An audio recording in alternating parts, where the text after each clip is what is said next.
I have a question then. Is Volksmort serum and all of this plot, this is going to sound very mean, is it dumb or is it too smart for us?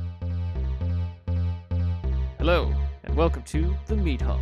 Grab a drink and join us on this quest for scandal, comical analysis, and hilarity. If you're not old enough to grab a drink, or close to it, this podcast probably isn't for you. Come back in a little while.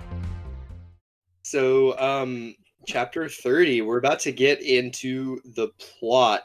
Now, I'm recalling because I refuse to read this again, right? I read it once. It was just too much for my brain to comprehend. It was too high level in some places, so I couldn't read it again. I just knew that I couldn't. So, we haven't gotten to any of the time travel stuff. I'm just going to give a quick plot summary of what happens from this point. They realize that Ebony needs to go back in time to kill, or no, not to kill, obviously. No, that's not really her thing. She goes back in time to seduce Voldemort / Satan so that she's in love with him and he will never turn evil. She's a lover, not a fighter. She is a lover, not a fighter. Even though she fights multiple times. It's the Gilesbe Gun, not the Ebony Ring gun. Right? She has a gun. You're right. It's so, yeah, so she decides to start traveling in time. One thing that is important to remember, Professor Trelawney, called Trevorley in this adaptation. Also Professor Sinister. Also Professor Sinister. Those are very important notes. Thank you. It's my favorite supervillain. She has to get drunk on Volksmort serum. Yes. She has to get drunk on Volksmort serum so that Ebony can go back in time. And every time she sobers up, Ebony comes back from being back in time.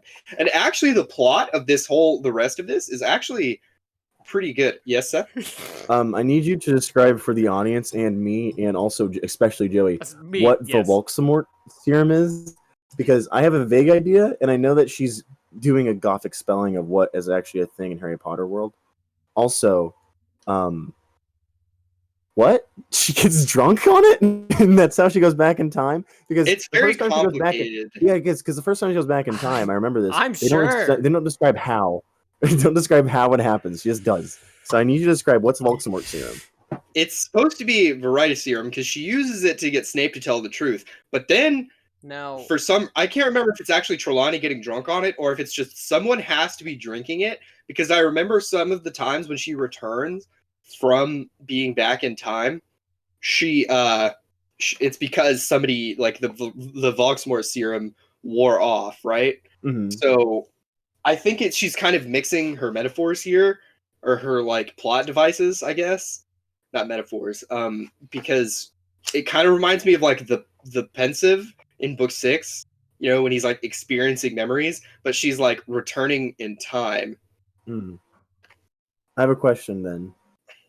Is Volksmort serum and all of this plot, this is going to sound very mean, is it dumb or is it too smart for us?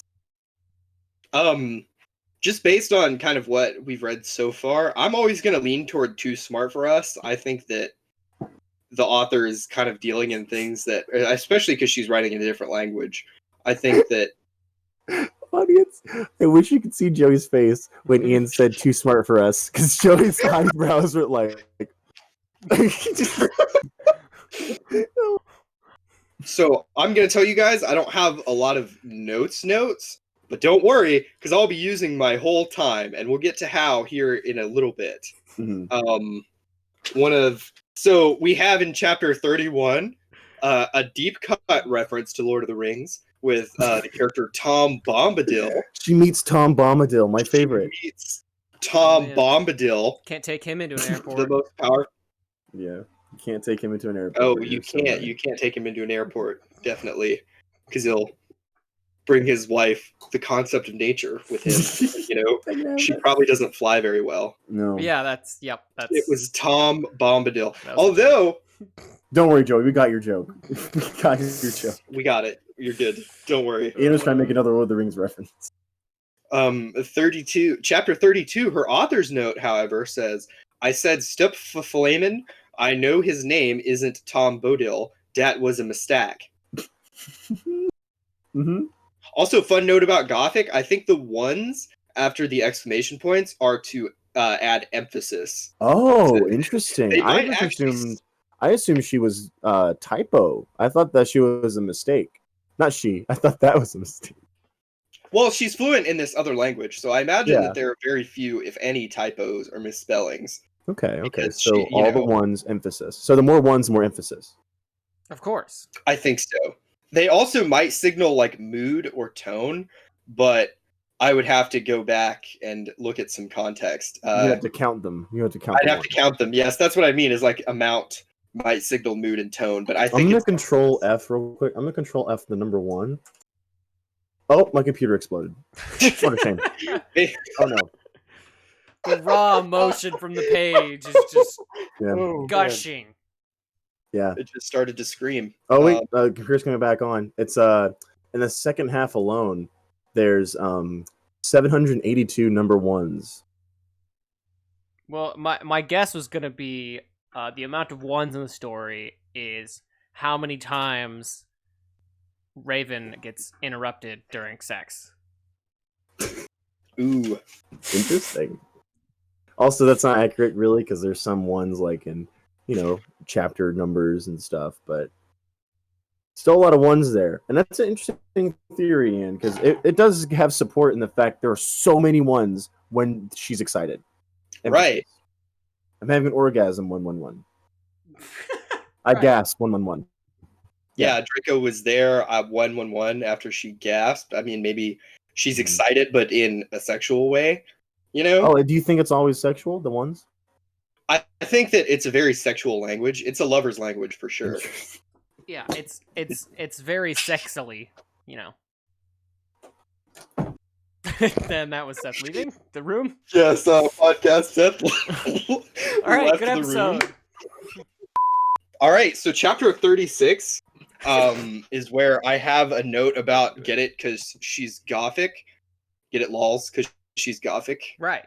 Lols, I get it. Dude, makes me I don't know. lols. I just think it's interesting. Just actually, I think we already covered what I was wanting to talk about with kind of when we talked about who's talking here. I think that encompassed. I can't remember exactly what my note there was for. That was just kind of a quick scan type note of things that stood out. Yeah.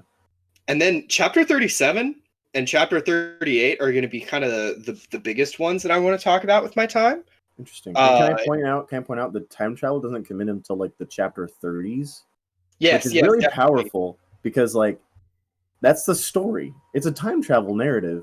Right, only in the last 10 chapters. I just think it's interesting. Continue. Oh, but before I move on to 37, we have to talk about you can't have a time travel narrative past 1985 without including our boy Marty McFly, renamed Morty McFly in this narrative. Morty McPhil? Yeah, also Morty McPhil. It's your kids, Morty. Yes.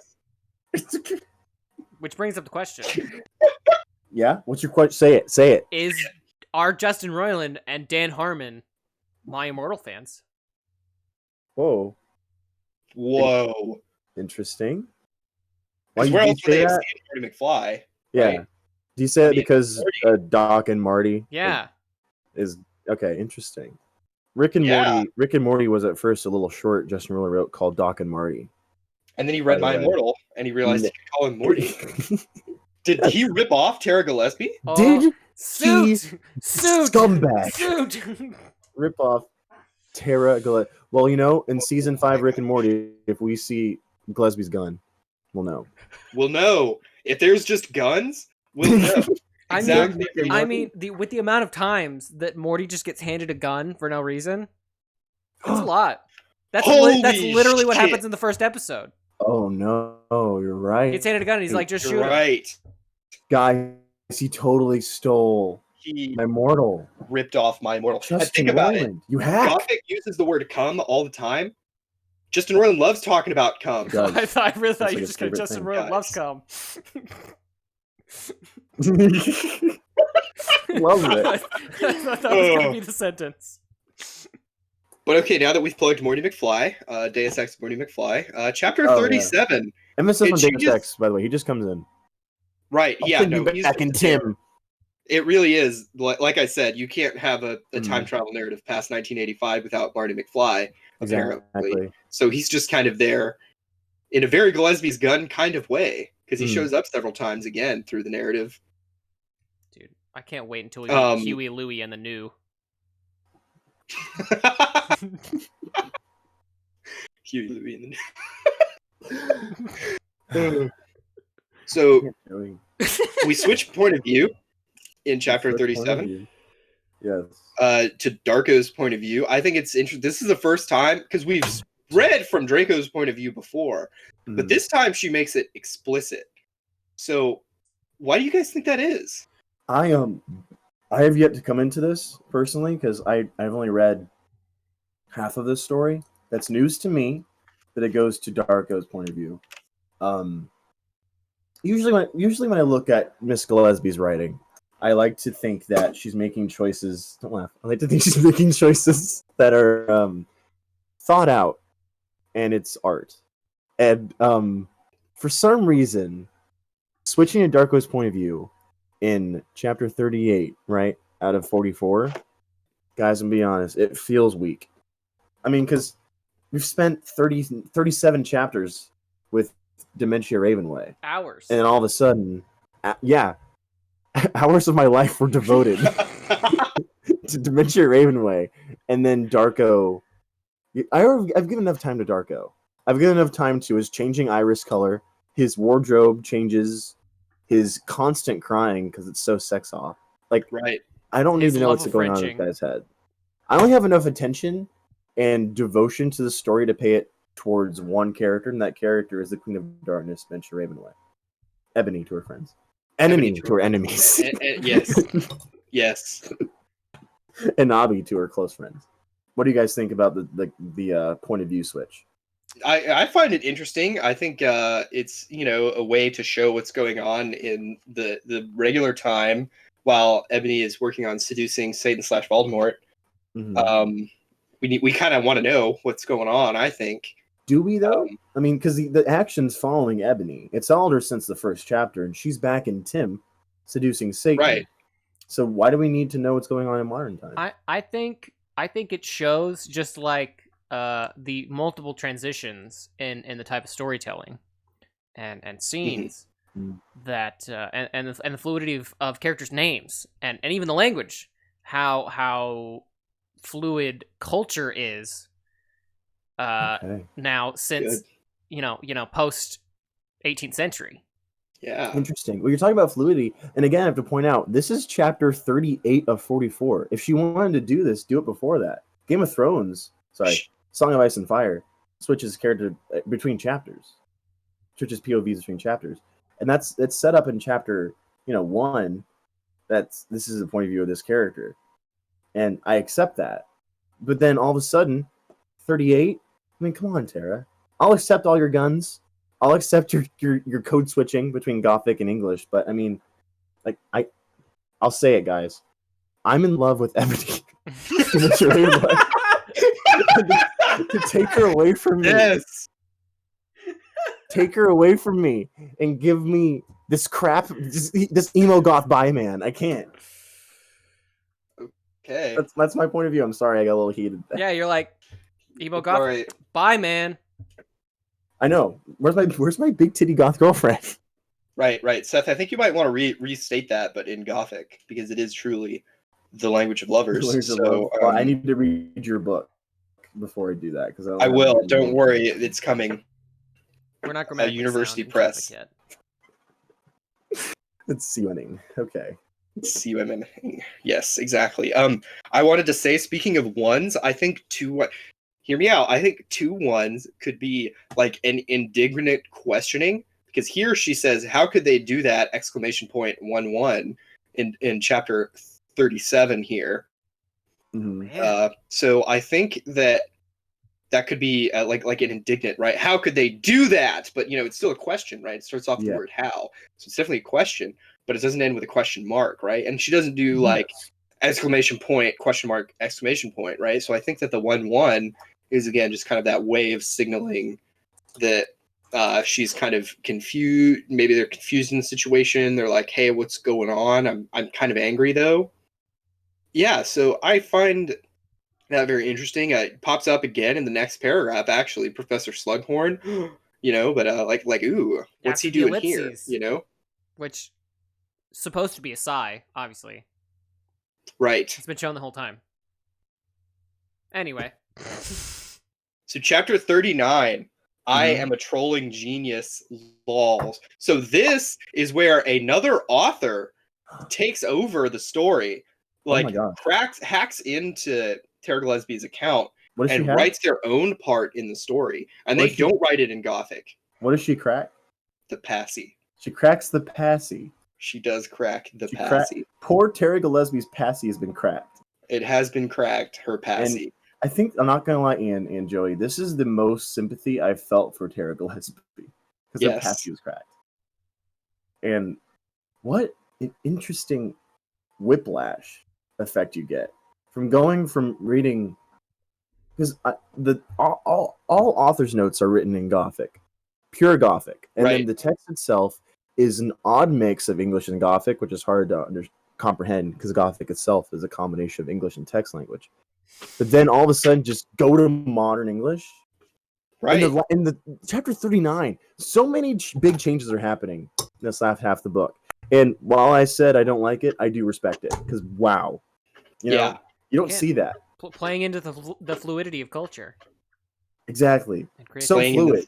Yes. It gets more fluid as it goes on. It's like, oh wow, this is a weird book, and then whoa, 380-degree dip back into modern English. So I wonder. I didn't sign up for this. I wonder how many girls' passies this person cracks for fun. So this whole section, right? It's in modern English, and it quote unquote fixes everything that doesn't line up with the story of the book. And then Ebony goes to hell, and it makes fun of it. It describes what she's wearing and talks about how she gasped and like how the story doesn't make any sense. And so in the interest of time, I won't read it aloud, but I just have a really big question, guys. Is this canon? Is this canon for My Immortal?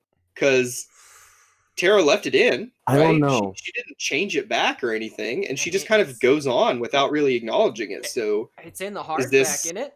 Is it canon? Yeah. The paperback? Listen, you don't have to get into semantics, Seth. That's my job.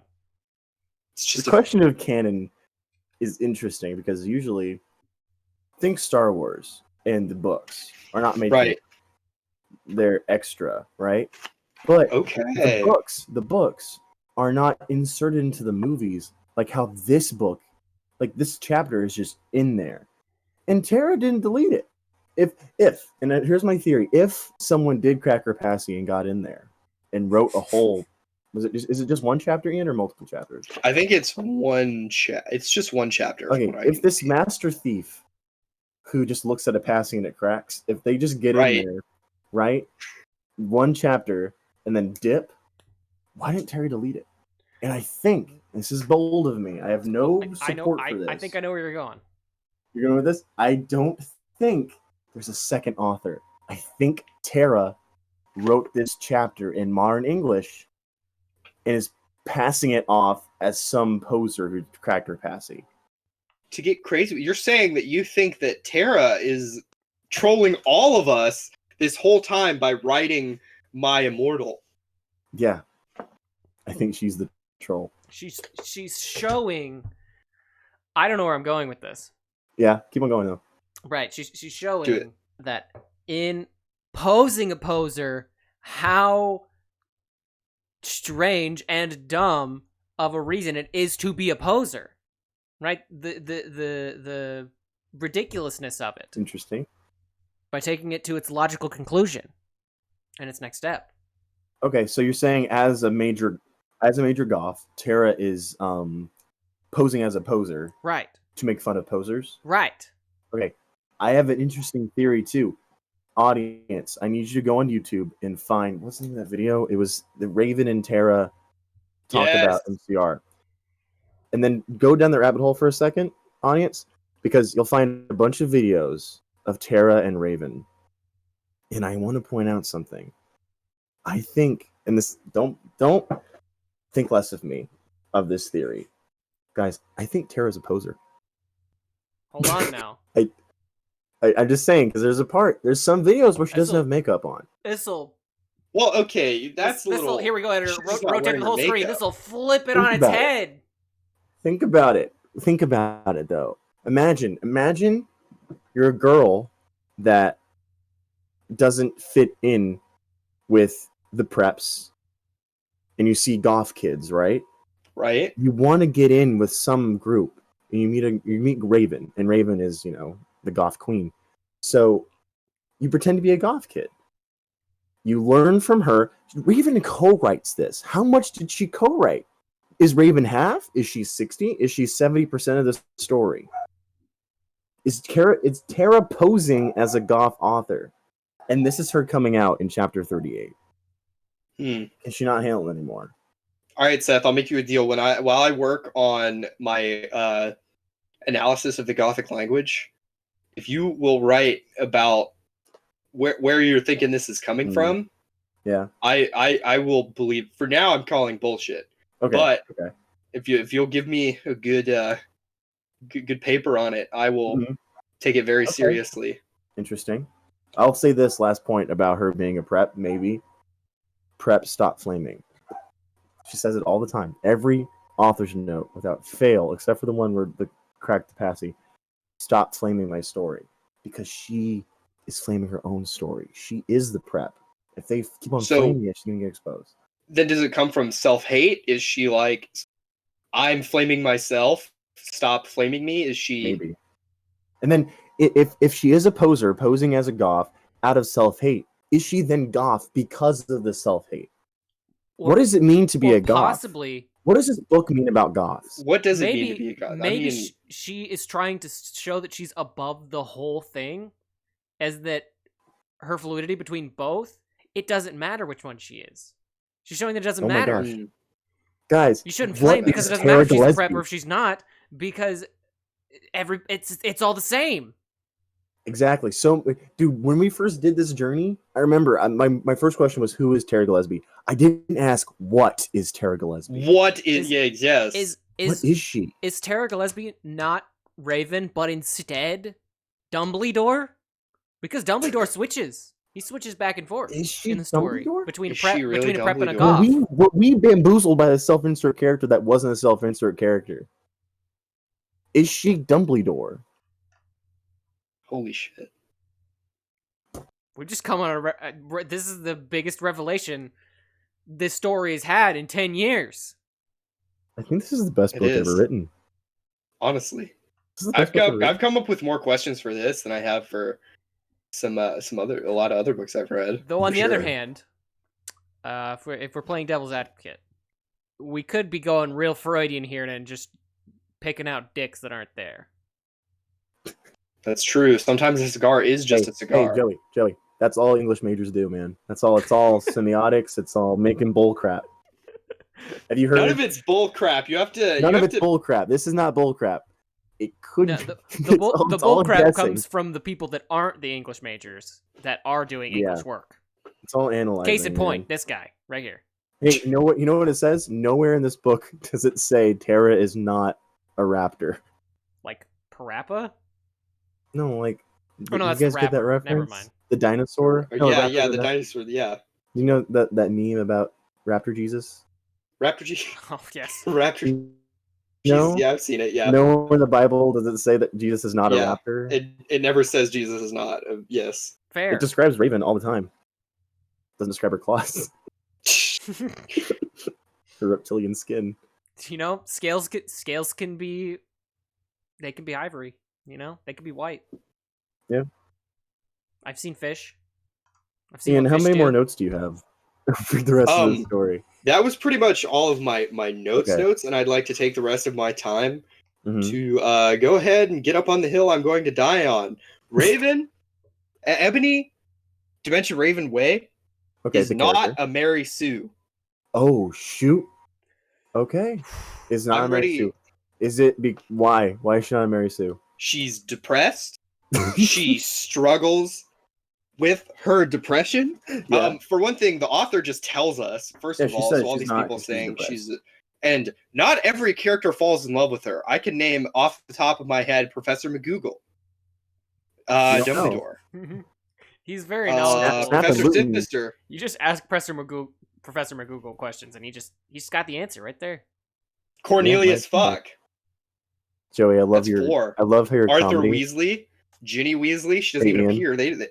I need you to hold on, pause for a second, because I want to point out Joey's comedy is like a sidecar to motorcycle, but it's the kind that can drive itself and then just leeches on to other comedy. Because you're going on about, all these people that aren't attracted to Miss Mary Sue. Sorry, not Mary Sue. And he's like, ask Professor McGoogle any question. Hey, how's your ride going, Mr. Motorcycle? He's gone. I love you, Joey. Beautiful work. Thanks. But yeah, so that's at least 3 characters that appear in this narrative that aren't in love with her. So pretty sure the whole thing about Mary Sue is that everyone's in love with her. Guess what? Not everyone's in love with her. True. So also, let me look up the factual definition from Professor McGoogle about what a Mary Sue is. So I just got the McGoogle thing. That's all gonna stay in just for that joke. Just for that. That's all gonna stay in. Okay. So according to Google, originally in fan fiction, Mary Sue is a type of female character who is depicted as unrealistically lacking in flaws or weaknesses. So, if Raven, sorry, not Raven, Ravenway is the last name. If Ebony is not a Mary Sue, what are her weaknesses besides being depressed? What do you mean? That's a serious weakness. That's a serious weakness. You're right. Besides one that they give us, they as in Tara writes, she's not because she's depressed. But what weaknesses does she have? She cuts herself. Let's say, Ian. I would argue that's presented as some sort of power, because only the cool kids do that in this book. You're right. Fair. You know what? You're right. Okay, strike it. Withdrawn. You're right. That actually is a way of power. Her reliance on she's her not image. Bulletproof. Is she? I mean, it doesn't describe bullets flying off of her. They don't hit her. There's a lot of gun firing in this, and no one dies. Yeah. She even jumps sexily in front of a bullet. No one is trained in gun handling. Hold on, Ian. Whatsoever in this says story. She's jumped sexily in front of a bullet. What happens after she jumps in front of a bullet? It's obvious that everyone uses wands and not guns. Which is weird. Again, maybe that's why they can't do it, because they just keep casting. They keep like flicking their wrist like they're casting a spell, but they're just firing the gun.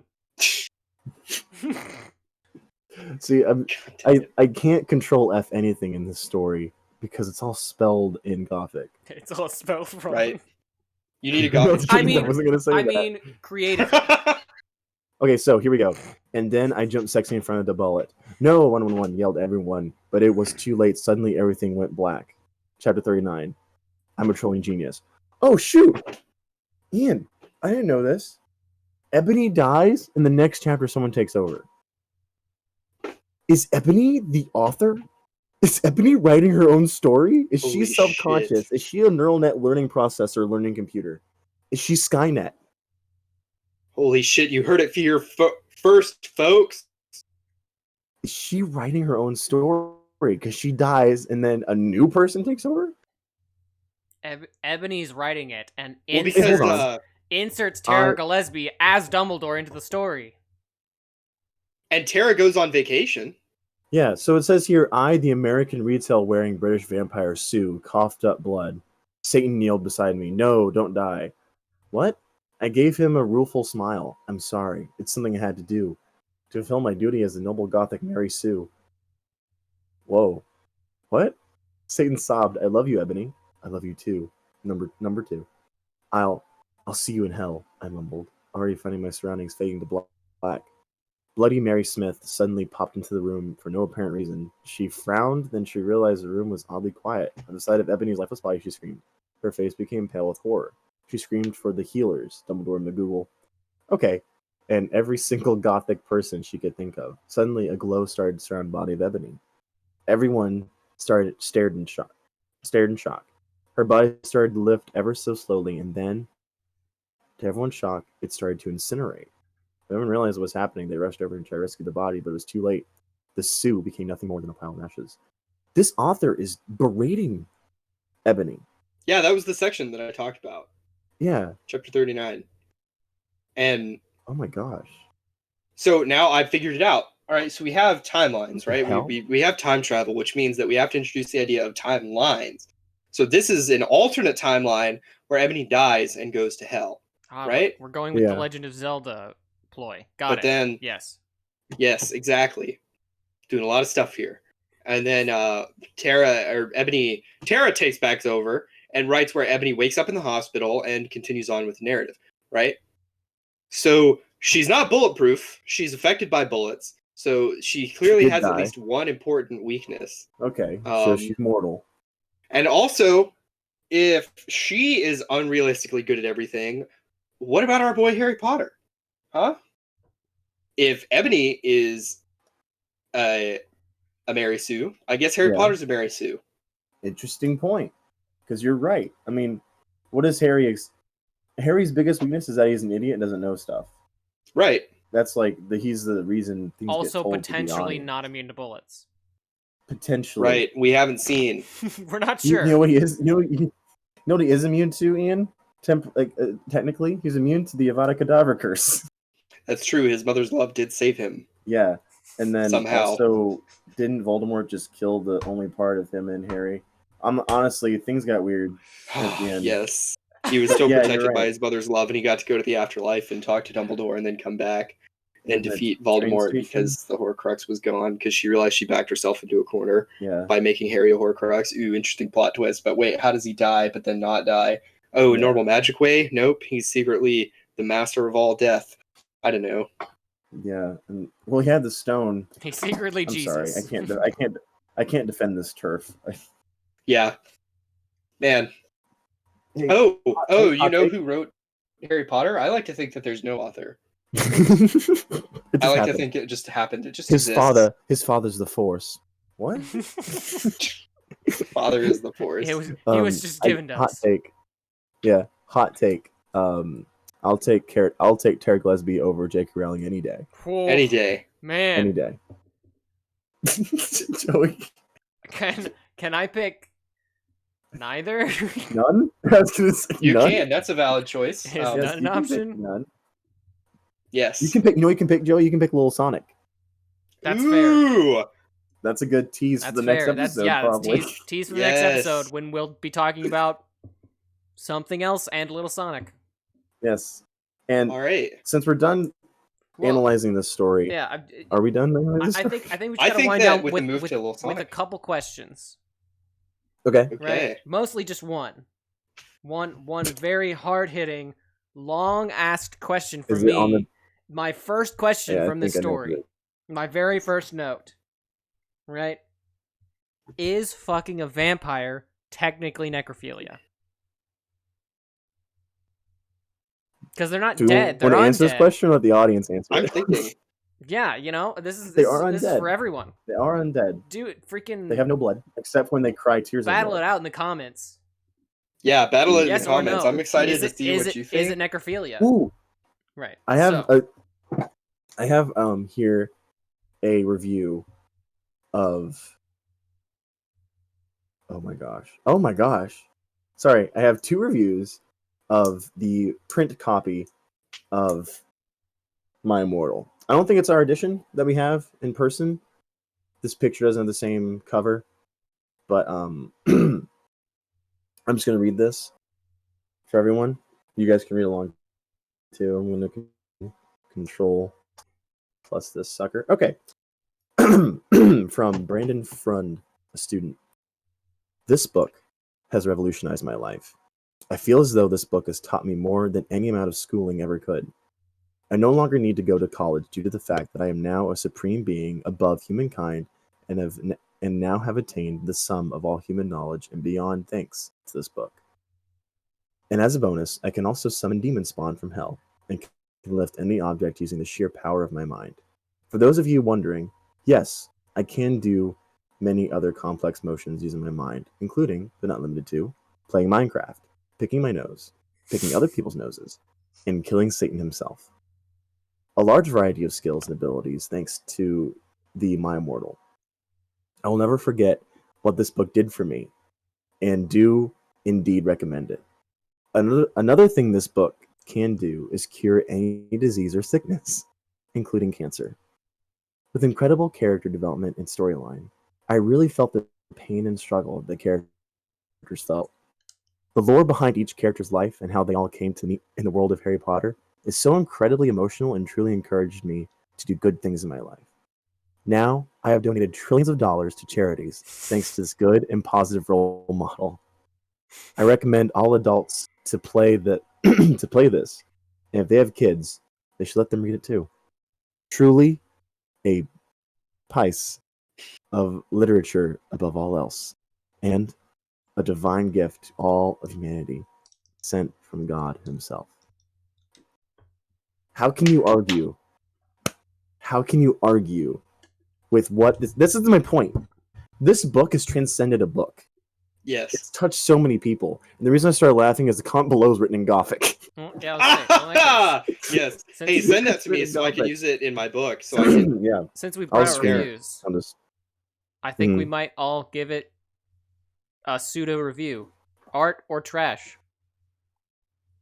I've been on this line going back and forth constantly. I've switched about 4 times. Mhm. I started hard trash. Like as soon as I started, it took me so long to pick it up because I hated how it was written. I hated how it was spelled, and I just couldn't get over the fact that I really just didn't understand it. Right? Interesting. And that's not a hard I don't think that's a hot take. It's a hard book to get into. The more I've read it and the more alcohol I've drank. Maybe correlating, I'm not sure.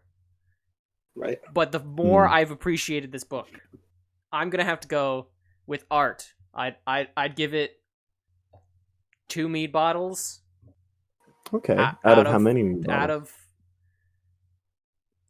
3 little mead sucks. Out of what? I missed that part. 3 little mead sucks. Two bottles out of 3 little mead sucks. That's a really good review. Yeah. Yeah. Okay. Ian, what do you want to go last or what do you want to give it?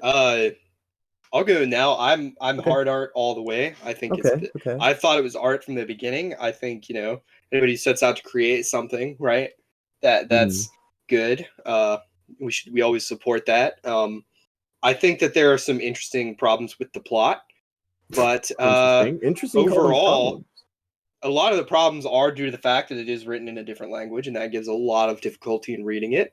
Yeah. I think it's a great example of a beautiful new language that is developed in our culture.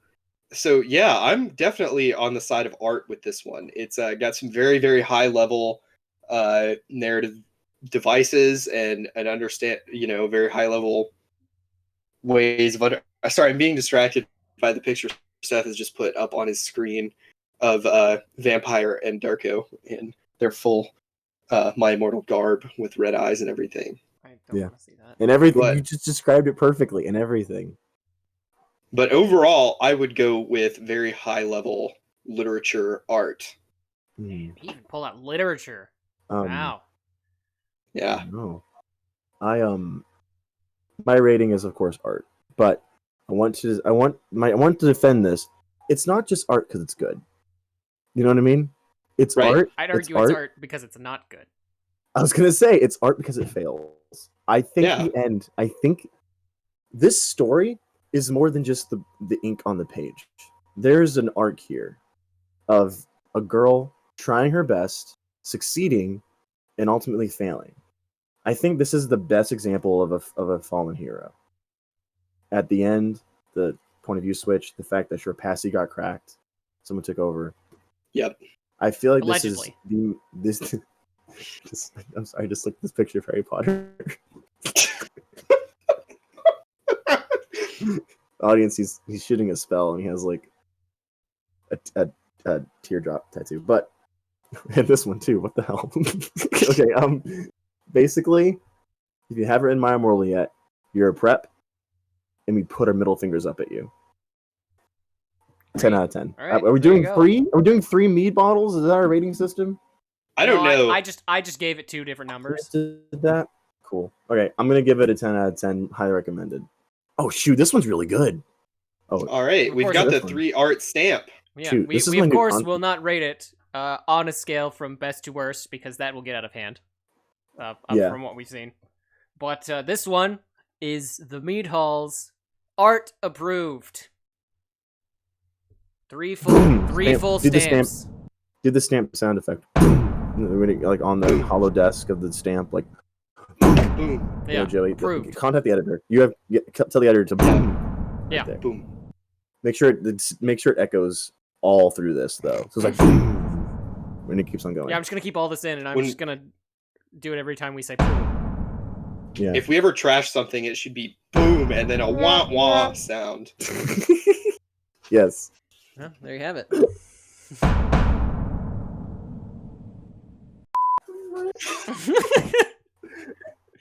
Lover's language. Hey, little mama, let me whisper in your ear. Yeah, right. You thought French and Italian were love languages. Exactly. No. Holy crap. Nope. The greatest love poems in the world. If my wife doesn't speak to me in Gothic, I'm leaving. Definitely. Why do you think the emergence of the big titty Goff, GF? Yeah, so my vows will be written in Gothic. I'm going to need a translator, Ian. Oh, babe, you translate my vows. Don't worry, I will translate. I will be right there translating to my conservative grandfather Yes. who doesn't understand love. Yes. He'll be like, "Oh, babe, our bi guy's so sexy. Bi Wish guy. you were a bi guy, but you're not." Ian, stop writing my vows for me. Oh my god, you're reading my mind. I wish you were Gerard Way. I wish you were Gerard Way, but don't worry, because he's not quite as sexy as you are. Don't worry. Don't worry. If he showed up, I would. I wanted to love be him related to immediately. you, but not in a weird way. Yeah. Ian, you should write a book. You should write a book of translation key from Gothic to modern English, and you should name it Gothic: the lover's language. Yes. That is now the title of this episode. Gothic, a lover's language. Excellent. Okay, that will be my next project. Definitely. I will start working. You know, for history of the English language class, I have to write a research paper. Maybe I could do that. Pitch that to my professor. I'd like to look at this new outcrop of English, Gothic, the lover's language. I want to go through and just like have a list of the names, like going through the story as they just collapse. The names just change. Like it goes from like actually people having names, like Dementia Everway, and like Ebery, then it like goes to like Vampire, and then there's Dubadork. Dumbledore turns to Dumbledore, turns to Dumbledork, turns to Dubledork. It's wild, man. Hey, thanks for checking out this episode of the podcast. We hope you enjoyed it. Now, do us a favor and slap all those good ratings, likes, and subscriptions if you loved it so much. Get ready for next week when we get to shift the format a little bit. Wait. Bill, we're changing the format? What do you mean we're changing the format? You can't just do that after 4 episodes?